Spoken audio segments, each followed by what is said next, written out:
ఉస్తాద్ భగత్ సింగ్ అనే నేను శాసనం ద్వారా నిర్మితమైన రాజ్యాంగం పట్ల పూర్తి విశ్వాసం విధేయత చూపిస్తానని, రాజ్యాంగాన్ని ఉల్లంఘించిన ఏ ఎదవనైనా ఏరి పారేస్తానని,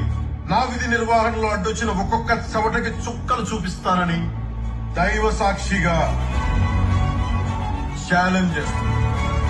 కొణిదెల పవన్ కళ్యాణ్ అనే నేను శాసనం ద్వారా నిర్మితమైన భారత రాజ్యాంగం పట్ల నిజమైన విశ్వాసం విధేయత చూపుతానని, భారతదేశ సార్వభౌమాధికారాన్ని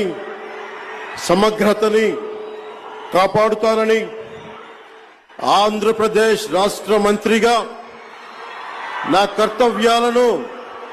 శ్రద్ధతో అంతఃకరణ శుద్ధితో నిర్వహిస్తానని, భయం గాని